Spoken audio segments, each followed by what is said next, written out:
আরবির ব্যাপারে অনেকের এমন ধারণা মাথার উপর দিয়ে যায়, বড় মুশকিল। এজন্য কোন জাহেলের সাথে বসলেও এর আরবি দিয়ে যতই বুঝেন না কেন বুঝবে না, খালি কান্ডা টান দিয়ে বাংলায় বলেন আর বুঝতে আর বাকি থাকে না। এক বলদ দাওরায়ে হাদিস শেষ করে, বলদ কেন বলছে এটা কথা শেষে বুঝতে পারবে, দাওরায়ে হাদিস শেষ করে সালে গিয়েছে, ভালো কথা, সালে তো যেতেই পারে, কিন্তু 6 মাস না কয় মাস পর যেন বাসায় এসে ফোন দিয়ে বলেছে আমার যত কিতাবাদি বাসায় আছে সব বিক্রি করে দাও, এই 16 বছর মাদ্রাসায় হুদাই থাকলাম, কিচ্ছু শিখতে পারি নাই, এই 6 মাস আলহামদুলিল্লাহ আমি ইসলামের মূল বুঝে ফেলেছি। না, আমাদের এক উস্তাদের কানে এই খবর আসলো, ওই ফ্যামিলির সোর্স হয়ে, হুজুর 16 বছর কি পড়াইলেন, এখন তো সে বলছে যে এই 6 মাসের মধ্যে ইসলাম বুঝে উল্টে ফেলেছে। হুজুর এবার বললেন, আরে আসল খেলা তো অন্যখানে, আমরা তো এতকাল পড়িয়েছি আন আবি হুরায়রা ক্বালা ক্বালা রাসূলুল্লাহ সাল্লাল্লাহু আলাইহি ওয়াসাল্লাম, আমরা তো আরবিতে পড়িয়েছি, বোঝে নাই বলদে, কিন্তু এখন শুনেছে সে আবু হুরায়রা রাদিয়াল্লাহু আনহু থেকে বর্ণিত রাসূলুল্লাহ সাল্লাল্লাহু আলাইহি ওয়াসাল্লাম ফরমাইয়াছেন, ওই যেমন পড়ে আর কি বাঙালিরা এভাবে যেহেতু শুনেছে, সুতরাং সে ভেবেছে সবই তো বুঝে উল্টে ফেলেছি। মূল বিষয় হলো অর্থ বেসিকে নাই, অর্থ ফাউন্ডেশনে নাই, অর্থ ভিত্তি নাই, তো ফাউন্ডেশন ছাড়া আমরা তো 16 তলা দাঁড় করিয়েছি, কিন্তু যেহেতু তলা খালি এজন্য ঠাস করে সব ঢুকে গেছে, আর ওরা একতলা টিন দিয়ে কোন রকম একটা দাঁড় করিয়ে দিয়েছে, ওর কাছে এটাকেই খাঁটি ঘর মনে হয়েছে। তো অনেকের হালত হলে এমন, আরবি দিয়ে দুনিয়া সব বুঝায় ফেলেন, কিছু বুঝবে না, বাংলায় খালি এক লাইন বলেন সব বুঝে উল্টায় ফেলবে। এজন্য বাঙালিরা ধোঁকা দেওয়া সহজ হয়ে যায়, কারণ যে এসে যা বুঝায় তাই বুঝে। এই মাটি আসলে উর্বর, আসলে উর্বর, এখানে হিজবুত তাওহীদের বীজ লাগলেও ফসল বের হয়ে আসে, কাদিয়ানিয়তের বীজ লাগলেও ফসল বের হয়ে আসে, এই মাটিতে লামাযহাবিয়তের বীজ লাগলেও ফসল বের হয়ে আসে, যত কিছু আহলে কোরআনের বীজ লাগলেও ফসল বের হয়ে আসে, যা দিবেন তাই বের হয়ে আসবে। এমনকি নাস্তিকতা, ট্রান্সজেন্ডারবাদ, আর এগুলো তো কেউ কল্পনাই করে নাই যে শরীফ নাকি শরীফা হয়ে যাবে, নাইম নাকি নাইমা হয়ে যাবে, মাহমুদ নাকি মাহমুদা হয়ে যাবে, কি এক আজীব খেলা শুরু হয়েছে রে। আগে এই টাইপের কেউ যদি থাকতো যে ছেলে কিন্তু চলাফেরা কথাবার্তা মেয়েদের মতো, ওরে পুরো এলাকা টিটকেরি মাইরে শেষ করে ফেলতো, আর এখন তারাই নাকি বীর, তারাই নাকি যোদ্ধা, তারাই নাকি বিপ্লবী, এক একজন গোপন ভাবে কত পয়সা পায়, মিডিয়া কভারেজ পায়, আরে রাতারাতি সেলিব্রিটি আর ভাইরাস হয়ে যায়। এতকাল আপনি করলেনটা কি? খালি বেডিগো মতো একটা পোস্ট দিলে মিডিয়া ভাইরাল বানাতে আর দেরি কই? এজন্য দেশীয় পণ্যরা এখন বিদেশি এজেন্ডার দালালি শুরু করেছে, দেখেন না? দেশীয় পণ্য বলে লোকে আগ্রহ করে কিন্তু এখন দালালি শুরু করলো বিদেশি এজেন্ডা, শরীফার নাউযুবিল্লাহ, সেদিকে নাই যাই। তো এই কারণে কোরআন মাজিদের সবচেয়ে সংক্ষিপ্ততম সূরা ইন্না আতাইনাকাল কাউসার, এই সূরা কাউসারটা তেলাওয়াত করেছি। এর আলোকে অতি অল্প সময়ে মৌলিক একটা বার্তা দিয়ে আলোচনার ইতি টানবো ইনশাআল্লাহ। রব্বুল আলামিন এই ছোট সূরাটার মাঝে 3 আয়াতের মধ্যে মৌলিক 3টা বার্তা দিয়েছেন বান্দাকে। প্রথমে আল্লাহ তাআলা জানাচ্ছেন ইন্না আতাইনাকাল কাউসার, নিশ্চয়ই আমি আপনাকে দান করেছি কাউসার। এই কাউসার শুনলে আমাদের অধিকাংশ মানুষ শুধু বোঝে হাউজে কাউসার, কিয়ামতের দিন যে হাউস থেকে আল্লাহ রাসূল সাল্লাল্লাহু আলাইহি ওয়াসাল্লাম আমাকে আপনাকে ইনশাআল্লাহ, আল্লাহ যদি চান আমাদের সবাইকে পানি পান করাবেন, যে হাউস থেকে একবার যে পানি পান করবে জিন্দেগিতে আর কখনোই পিপাসা লাগবে না। আল্লাহ তাআলা আমাদের সবাইকে প্রিয় নবীজির হাতে সেই হাউস থেকে পানি পান করার তৌফিক দান করুন। কিন্তু কাউসার বলতে শুধু এতটুকু সীমিত অর্থই বোঝায় না, বরং অর্থ এর চেয়ে আরো অনেক ব্যাপক। যেমন জান্নাতের মধ্যে একটা নহর আছে, যে নহরের নাম হলো নাহরে কাউসার। এই হাউজে কাউসার আর নাহরে কাউসারের মধ্যে একটা গভীর মিল আছে। জান্নাতের সেই নহরের সঙ্গে সেই হাদিসের মধ্যে আছে দুটো পাইপলাইন থাকবে, ওই 2 পাইপলাইন ধরে জান্নাতের নহর থেকে পানি এসে পড়বে কিয়ামতের ময়দানে থাকা একটা হাউজের মধ্যে, যে হাউসটাকে আমি আপনি আমরা সকলে চিনি হাউজে কাউসার নামে। তার মানে হাউজে কাউসারের ভেতরে যেটা পানি, এই পানি দুনিয়ার কোনো পানি না, না বুড়িগঙ্গার পানি, না শীতলক্ষার পানি, বরং এই পানি জান্নাতি পানি। তো জান্নাত যেমন চিরস্থায়ী জায়গা, জান্নাতের প্রতিটা বস্তুর মধ্যে যেমন বৈশিষ্ট্য রয়েছে স্থায়িত্বের বৈশিষ্ট্য, একইভাবে ওই পানির মধ্যেও রয়েছে এই গুণ, যার কারণে একবার যে পান করবে পিপাসা আর কখনো লাগবে না। কিন্তু এই আয়াতের অর্থ শুধু সেই নাহরে কাউসার আর হাউজে কাউসারই না, বরং মুফাসসিরিনে কেরাম লিখেছেন আল কাউসার ইয়ানি আল খায়র আল কাসীর। হে নবী আমি আপনাকে সর্বময় কল্যাণ, আমি আপনাকে সব ধরনের কল্যাণ, প্রচুর পরিমাণ কল্যাণ দান করেছি। এই আয়াত নাযিল হয়েছে মক্কার যুগে, যখন বাহ্যিকভাবে মনে হচ্ছিল গোটা দুনিয়াই মনে হয় রাসূলের বিরুদ্ধে, আপনজনরা পর্যন্ত গায়ে হাত তুলছে, তাকে হত্যা করার জন্য পর্যন্ত ষড়যন্ত্র চলছে, এমনকি গোটা দুনিয়াই প্রায় তার দুশমনে গিয়ে পরিণত হয়েছে। অথচ আশপাশে কে আছে? সাহাবী সব মিলিয়ে তখন কয়জন? তাদের মধ্যে পাওয়ার নাই, প্রশাসনিক ক্ষমতা নাই, রাষ্ট্রীয় পাওয়ার নাই, কিছুই তো নাই, না আছে বাহিনী, না আছে জিহাদের বিধান, না আছে খেলাফত, না কিছু। এমন এক কঠিন পরিস্থিতি, আর সারাদিন গালি আর গালি, জুলুম আর জুলুম, ষড়যন্ত্র আর ষড়যন্ত্র, সবই তো চলছে। এমন একটা কঠিন পরিস্থিতিতে আল্লাহ তাআলা মনোবল বাড়াচ্ছেন তার রাসূলের। কখনো মনোবল বাড়িয়েছেন আগের নবীদের কিচ্ছাগুলো শুনিয়ে। এই যে কোরআনের মধ্যে বিভিন্ন নবীর ঘটনাগুলো শুনেন, এগুলো আল্লাহ শুধু ইতিহাস বয়ানের জন্য, শুধু গল্প শোনানোর জন্য দেন নাই, বরং এগুলো আল্লাহ কেন দিয়েছেন নিজেই বলেছেন, লিনুসাব্বিতা বিহি ফুআদাক, যাতে করে তোমার অন্তরকে আমি শক্তিশালী করতে পারি। তো অতীতের ঘটনাগুলো শুনি আল্লাহ বারবার তাকে সান্ত্বনা দিয়েছেন। হে নবী দেখেন, মা ইউকালু লাকা ইল্লা মা ক্বাদ কিলা লির-রাসূলি মিন ক্বাবলিক, আপনাকে যে কথাগুলো বলা হচ্ছে, আপনার পূর্বে যারা এই রাসূলরা যে দুনিয়াতে এসেছে একই কথা তাদেরকেও বলা হয়েছিল। আপনাকে যেমন মিথ্যাবাদী সাব্যস্ত করা হচ্ছে, ওয়ালাকাদ কুযযিবাত রাসূলুম মিন ক্বাবলিক, আপনার পূর্বে যে রাসূলরা এসেছে তাদেরকেও মিথ্যাবাদী সাব্যস্ত করা হয়েছে। ফাসবির কামা সাবারা উলুল আজমি মিনার রাসূল, সুতরাং আপনি সবর করেন যেভাবে সবর করেছেন দৃঢ় সংকল্পের অধিকারী নবীগণ। তেভাবে এক এক সময় আল্লাহ এক এক ভাবে সান্ত্বনা যোগান।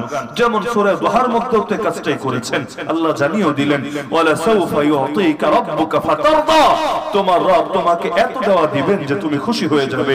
সূরা ইনশিরাহের মধ্যে এই কাজটাই তো করেছেন, ইন্না মা'আল উসরি ইউসরা।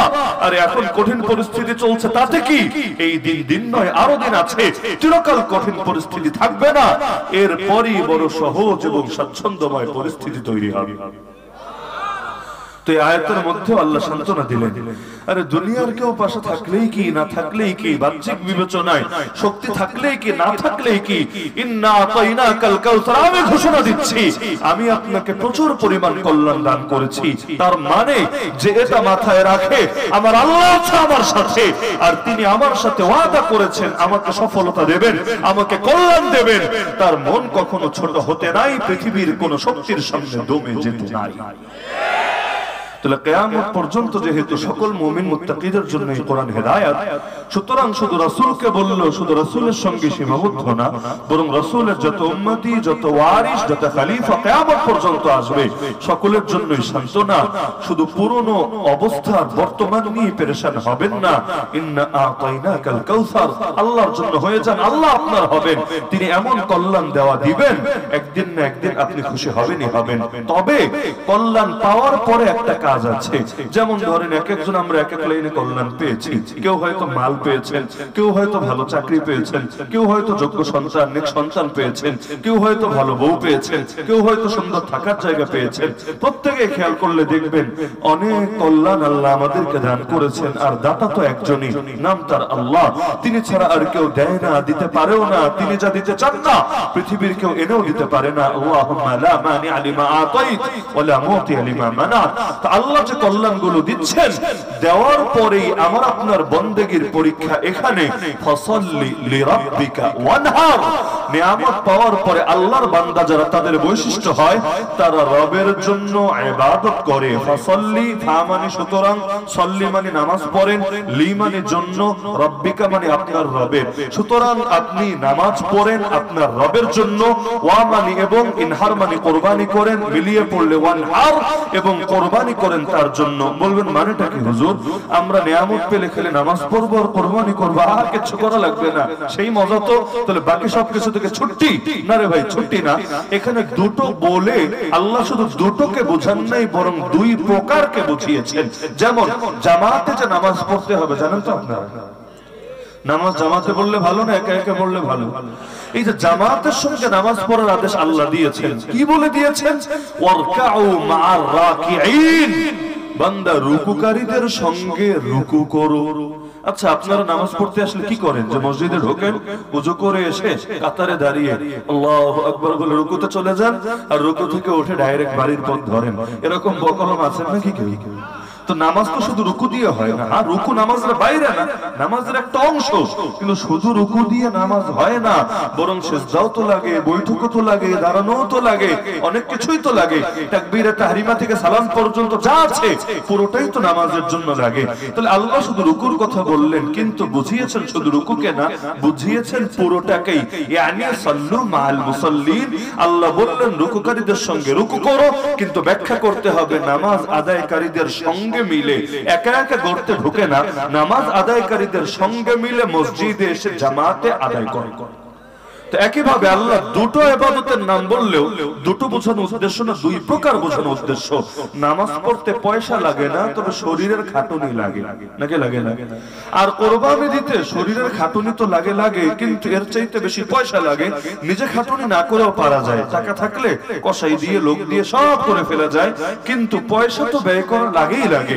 তো আল্লাহ তাআলা এখানে দুটো প্রকার বোঝাচ্ছেন যে জান দিয়েও ইবাদত করো, মাল দিয়েও ইবাদত করো, তবে ইবাদত একমাত্র আল্লাহর জন্য, লিরাব্বিকা লিরাব্বিকা, তো একমাত্র তোমার রবের জন্য, দেখানোর জন্য না, ধান্দাবাজির জন্য না, দুনিয়ার কোন স্বার্থ, দুনিয়ার কোন মাকসাদ হাসিলের জন্য না, বরং ইবাদত করো একমাত্র রবের জন্য।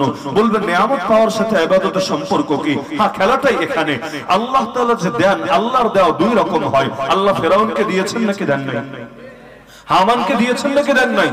কারুনকে দিয়েছেন নাকি দেন নাই? কাউকে দিয়েছেন ক্ষমতা, কাউকে দিয়েছেন সম্পদ।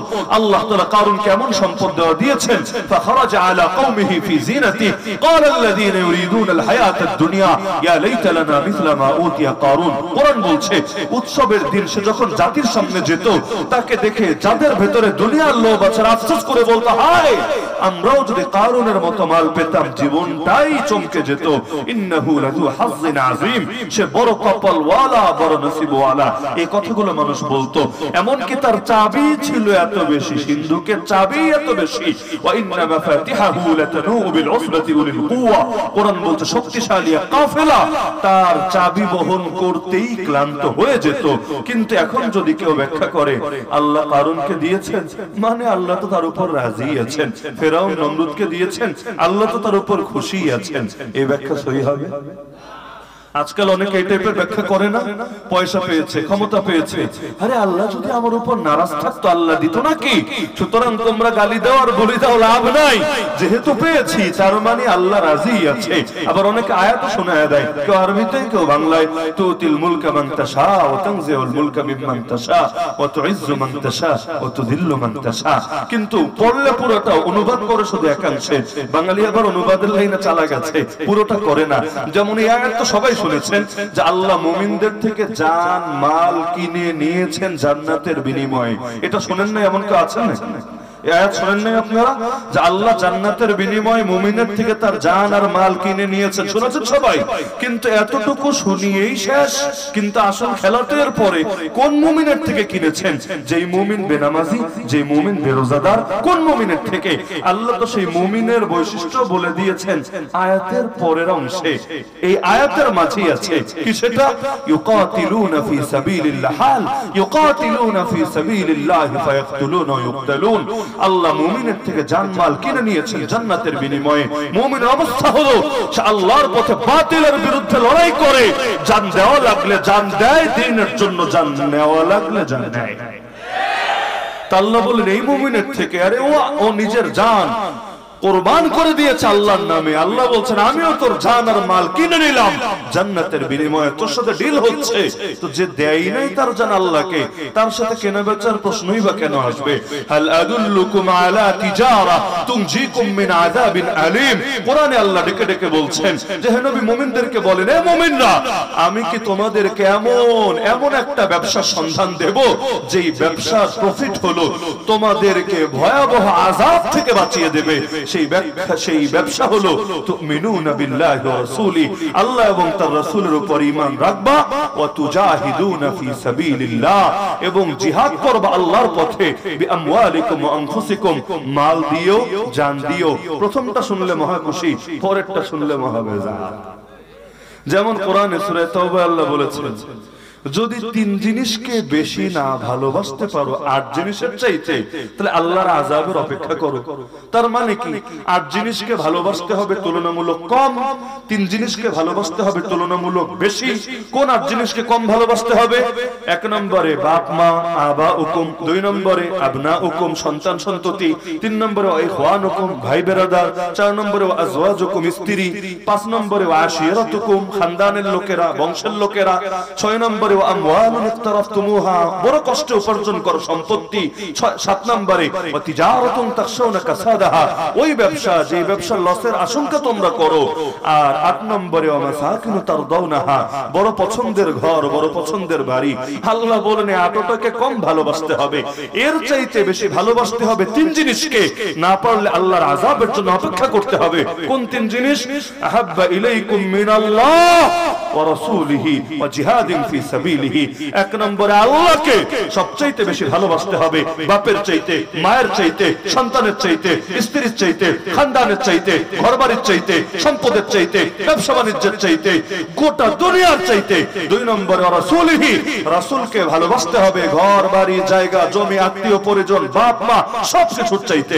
যার কারণে সাহাবীরা নবীকে দেখে বলেই দিতেন ফিদাকা আবি উম্মি ইয়া রাসূলুল্লাহ, হে আল্লাহর রাসূল আপনার জন্য আমার বাপ আমার মা সব কুরবান হয়ে যায়। তাহলে যার জন্য বাপ মা কুরবান হয়ে যাবে, তাহলে তাকে কম ভালোবাসে না বেশি ভালোবাসে?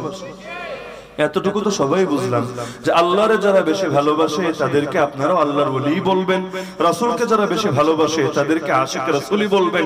লেকিন দুটো না 3টা জিনিস, আমি তো বারবার বলছি যে 3 জিনিসকে বেশি ভালোবাসতে হবে। আল্লাহ 3 নম্বরে কিসের নাম দিলেন? ওয়া জিহাদিন ফি সাবিলিহি। অনুবাদ না করলেও বুঝতে পারার কথা, আল্লাহর পথের জিহাদকে, আল্লাহর পথের জিহাদকে ওই 8 জিনিসের চাইতে বেশি ভালোবাসতে হবে। এমন এক সমাজে বাস করি, আল্লাহরে ভালোবাসলে ঠিকই বলবে আল্লাহর ওলি, নবীরে ভালোবাসলে ঠিকই বলবে আশিক রাসূল, জিহাদরে ভালোবাসলে বলবে তুই একটা পুরাই জঙ্গি। 14 ফেব্রুয়ারি লেখালেখি করেছে, হায় হায় বাঙালিত্বের মৃত্যু হয়ে যাচ্ছে, বাঙালি চেতনা হারিয়ে যাচ্ছে। এখন আমরা এই মঙ্গল শোভাযাত্রায় বেশি লোক পাচ্ছি না, আমরা আমাদের এই পহেলা বৈশাখ উদযাপনে আমরা এই ইলিশ মাছ ভোজনের মধ্যে বেশি লোক খুঁজে পাচ্ছি না। এই মোল্লাদের ফাঁদে পড়ে মানুষ সব এখন নষ্ট হয়ে গেছে, ওদের ভেতরে আর কোনো চেতনা কাজ করে না। হায় রে কি কান্না আর কান্না, ওরা কাঁদে আমার খালি দেখে হাসি আর হাসি আসে। কি আপনাদের হাসি আসে না? ওরা যত কাঁদবে আল্লাহর কসম আমাদের অন্তর তত বেশি খুশি হবে। এমনকি যে কাজগুলো করলে ইসলামের দুশমনরা নারাজ হয়, সূরা তাওবার এক আয়াত আর সূরা ফাতহের সর্বশেষ আয়াতের আলোকে এটাই বুঝে আসে। ওই কাজগুলো খাঁটি নিয়তে করলেও আমলের মধ্যে নেক আমলের সওয়াব লেখা হয়। যেমন আমি এখন মনে করি, আগে আমি মনে করতাম কেউ যদি গরুর গোশত খেয়ে ছবি টবি এগুলো অনলাইনে ছাড়ে এটা শো অফ হয়, মানে রিয়া, লোক দেখানো যে আমি বড় লোক মানুষ, পয়সা আছে, অনেক টাকা দিয়ে কিনে খাচ্ছি। কিন্তু এখন যদি কেউ করে আমি বলি না, আরে সেও একজন সাংস্কৃতিক যোদ্ধা, সেও এই গরু বিরোধী শিবিরের যারা আছে, যারা এই দেশ থেকেও গরুকে বিদায় করার চেষ্টায় মেতে আছে, ওদেরকে দাঁত ভাঙার জবাব দিতে চাচ্ছে। সময়ের ব্যবধানে অনেক কাজের গুরুত্ব আপনি আপনি বেড়ে যায়। তা আল্লাহ এখানে বলছেন যে শোনো, আমি নিয়ামত দিলে সেই নিয়ামতের দাবি হলো রবের ইবাদত করতে হবে। এই কারণে আগেই বলেছে আল্লাহর দেওয়া নিয়ামত 2 রকম হয়। আল্লাহ কখনো দেন ঢিল হিসাবে, ছাড় হিসাবে, আর কখনো দেন মহব্বত করে ভালোবেসে। তা আল্লাহ আমাকেও দিয়েছেন আপনাকেও দিয়েছেন, এক একজনকে এক একটা জিনিস দিয়েছেন।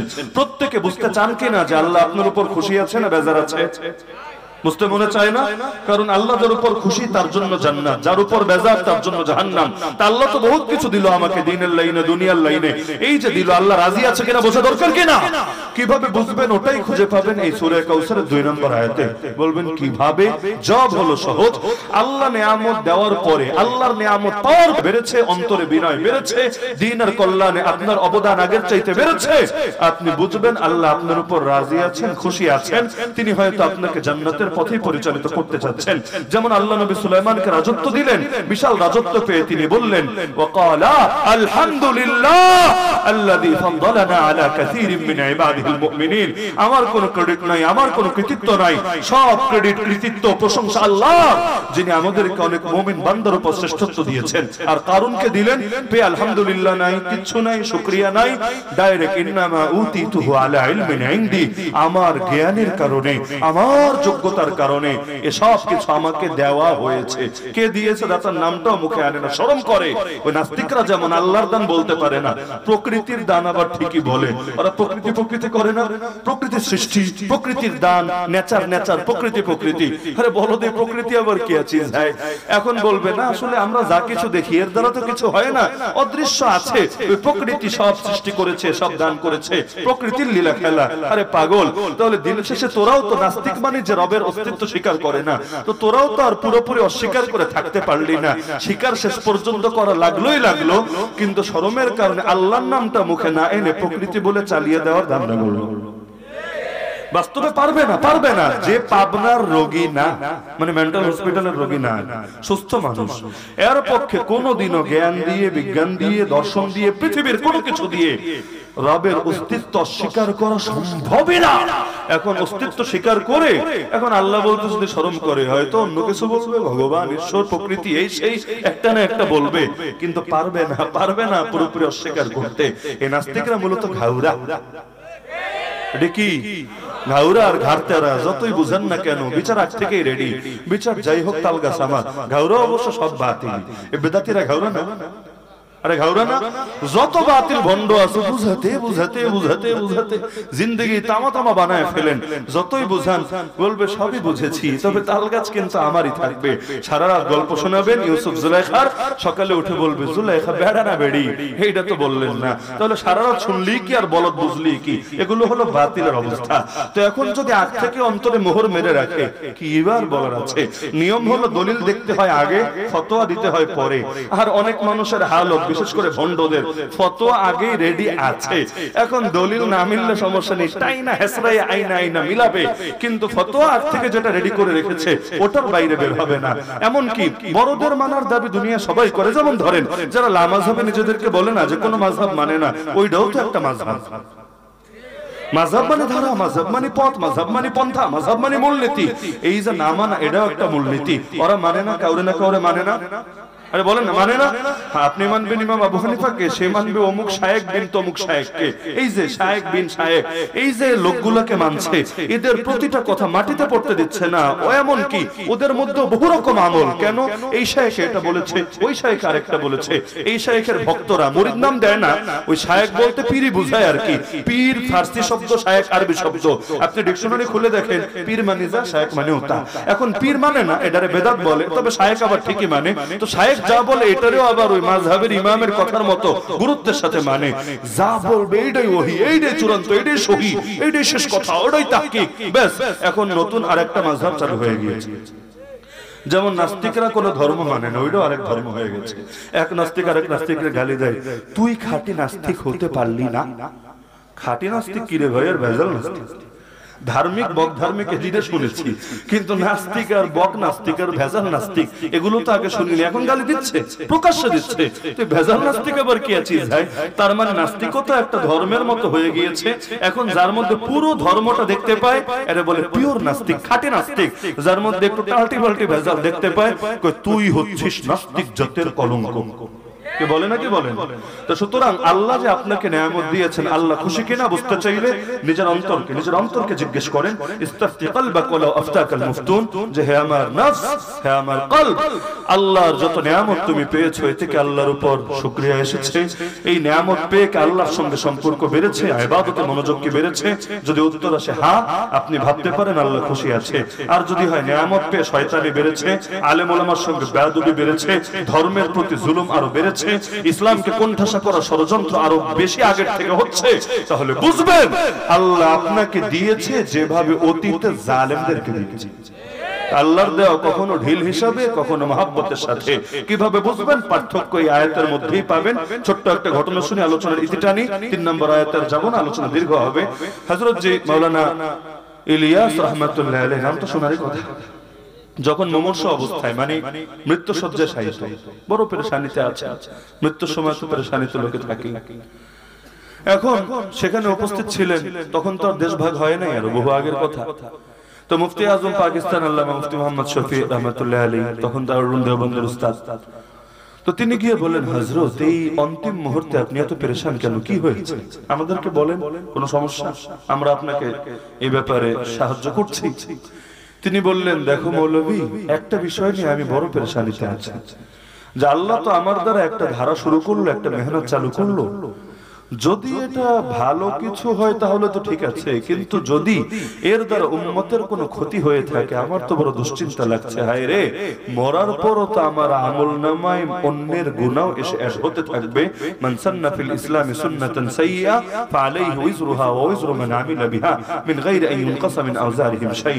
যারা সিনেমা হল বানায় এরপর মরে যায়, পরবর্তীতেও যে সমস্ত লোকেরা এসে সিনেমা হলের মধ্যে সিনেমা দেখে, এদের সকলের নেক আমলের একটা অংশ তো তার আমলনামায়ও যায় নাকি? যায় না?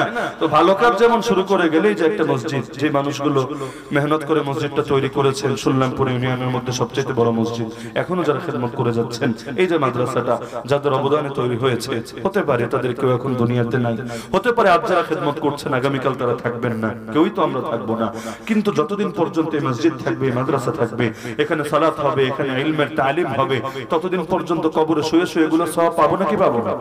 অবশ্যই পাবো। যার কারণে গোটা উম্মত মিলে যত আমল করবে, কবরে শুয়ে শুয়ে, রওজায় শুয়ে শুয়ে মুহাম্মদুর রাসূলুল্লাহ সাল্লাল্লাহু আলাইহি ওয়াসাল্লাম সবগুলো সওয়াব পেতে থাকবে।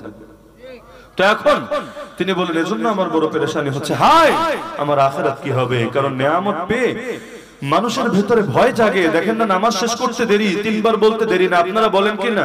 আস্তাগফিরুল্লাহ, আস্তাগফিরুল্লাহ, আস্তাগফিরুল্লাহ। তো নামাজ শেষ করে আস্তাগফিরুল্লাহ বলছেন কেন? কোন পাপ করেছেন? কোন গুনাহ করেছেন? আরে না, ইবাদত যদি ইবাদতের মতো ইবাদত হয়, ইবাদত শেষ করলে অহংকার আসবে না, অধ্যত্ব আসবে না, বড়াই আসবে না, বরং দিলে ভয় জাগবে, আল্লাহ জানি না ইবাদতটা কবুল হলো কিনা, কারণ তোমার শান অনুসারে ইবাদত করা আমাদের সাধ্যের কথা না। হে আল্লাহ, আমাদের ত্রুটি বিচ্যুতির দিকে না তাকিয়ে তোমার রহমতের দিকে তাকিয়ে আমাদের ইবাদতকে কবুল করে নিও। নিয়ম তো এটাই। তো তিনি এখন বড় পেরেশান। এখন মুফতি শফি আলী রহমা বললেন যে হুজুর, আমি দায়িত্বের সাথে বলছি, আপনার কোনো পেরেশানি করার দরকার নাই। আল্লাহ আপনার এই মেহনতকে কবুল করেছেন, তিনি ভালো কিছু আপনার দ্বারা জারি করিয়েছেন। তিনি অবাক, একটু খুশি হলেন কিন্তু অবাক। মুফতি সাহেব, তুমি তো উসুল ছাড়া কথা বলো না, মূলনীতি ছাড়া কথা বলো না, তুমি যদি আমাকে একটু মূলনীতিটা বুঝিয়ে দাও আমার দিলটাও ঠান্ডা হবে। আমি আস্থা রাখি, তুমি আমাকে ভুলভাল বুঝ দিবা না, আমাকে এমনি সান্ত্বনা দিবা না, কিন্তু তুমি যদি আমাকে উসুলটাও বুঝায় দাও, কেমনে এতটা কনফিডেন্সের সঙ্গে তুমি বললে, আমার দিলটা একটু ঠান্ডা হবে। এবার মুফতি শফি রহমাতুল্লাহ আলাইহি বললেন, হযরত, কোরআন হাদিস পড়ে আমি এটাই বুঝেছি, আল্লাহ যখন কারো ইবাদত কবুল করেন, তাকে যখন মাকবুল কোন আমল করার তৌফিক দান করেন, তখন তার ভিতরে ভয় পয়দা হয়, রবের প্রতি শুকরিয়া আসে, কবুল হলো কিনা এই পেরেশানিতে থাকে, এবং আল্লাহ তাআলার প্রতি তার আলাদা এক ধরনের ভক্তি, শ্রদ্ধা এবং ভীতি সব একসাথেই কাজ করতে থাকে। আল ঈমানু বাইনাল খাউফি ওয়ার রাজা। আর যদি আল্লাহ কবুল না করে অহংকার আসে, আল্লাহর সঙ্গে তখন সম্পর্কহীনতা তৈরি হয়, ধীরে ধীরে দূরত্ব বাড়তে থাকে। তা আপনার এই হালতে সাক্ষ্য দিচ্ছে আল্লাহ আপনার এই মোবারক মেহনতকে কবুল করে নিয়েছেন। তাহলে আমরা এবার প্রত্যেককে নিজেকে জিজ্ঞাসা করি, এরপরে আমরা মাহফিলে ইতি টানি, প্রত্যেকে নিজের অন্তরকে, নিজের বিবেককে জিজ্ঞেস করি যে আল্লাহ তো আমাকেও টুকটাক দিয়েছেন, সবাইকে দিয়েছেন না, কিছু না কিছু নিয়ামতের মধ্যে সবাই ডুবে আছেন, কেউ কম কেউ বেশি। প্রত্যেকে ফিকির করেন যে আমি নিয়ামত পেয়ে আসলে আল্লাহর শুকরিয়া দিলে আসে কিনা, আমি নিজের এই নিয়ামতগুলো আল্লাহর সন্তুষ্টির পথে কাজে লাগাতে পারি কিনা, আমার দিলেও ভয় থাকে কিনা, আল্লাহ এই নিয়ামতের কদর করতে পারছে কিনা, সন্তান তো দিলা হক আদায় করতে পারছে কিনা, ক্ষমতা তো দিলা ক্ষমতার সঠিক ব্যবহার, দ্বীনের খেদমত করতে পারছে কিনা, মাল তো দিলা এই মাল দিয়ে তোমার ইসলামের জন্য কোনো অবদান রাখতে পারছে কিনা। যদি অন্তরে এই হালত থাকে, আপনি ভেবে নিতে পারেন আল্লাহ রাজি আছে, খুশি আছে, আলহামদুলিল্লাহ বলেন, শুকরিয়া আদায় করেন, অটলতা অবিচলতার জন্য দোয়া করেন, রব্বানা লা তুযিগ কুলুবানা বা'দা ইয হাদাইতানা وهب لنا من لدنك رحمة إنك أنت الوهاب يا مقلب القلوب ثبت قلبي على دينك يا مصرف القلوب صرف قلبي على طاعتك। আর যদি ভিন্ন কিছু উত্তর আসে, নাউযুবিল্লাহ বলেন, এখনই আল্লাহর কাছে সাহায্য প্রার্থনা করেন, লা হাওলা ওয়ালা কুওয়াতা ইল্লা বিল্লাহ পাঠ করে সাহায্য কামনা করেন, আস্তাগফিরুল্লাহ বলে অতীতের জন্য ক্ষমা প্রার্থনা করেন। ইনশাআল্লাহ সুম্মা ইনশাআল্লাহ অতীত যেমনই হোক আল্লাহ আগামীকে সুন্দর করবেন। যে আল্লাহ 80 বছরের কাট্টা কাফেরের আহ্বানকে ফেরায় না, আমি আপনি পাপী হতে পারি, কাফের তো না, নাস্তিক তো না, মুরতাদ তো না, বেঈমান তো না, ইনশাআল্লাহ আল্লাহকে দিল দিয়ে, মন দিয়ে, প্রাণ দিয়ে আল্লাহ বলে একবার যদি ডাকতে পারি, ইনশাআল্লাহ আল্লাহ আমার আওয়াজও ফিরিয়ে দিবে না। মনে থাকবে তো ইনশাআল্লাহ। তো দুটো আয়াতের আলোকে দুটো সবক দিলাম। আল্লাহ তাআলা আমাদের সবাইকে এই কথাগুলো দিল দিয়ে মন দিয়ে সঠিকভাবে অনুধাবন করার তৌফিক দান করুন। জিন্দেগীর শেষ মুহূর্ত পর্যন্ত এগুলোকে আঁকড়ে থাকার তৌফিক দান করুন। রব্বুল আলামিন এই মাহফিলকে কবুল করুন। সকলে দরুদ শরীফ পাঠ করুন।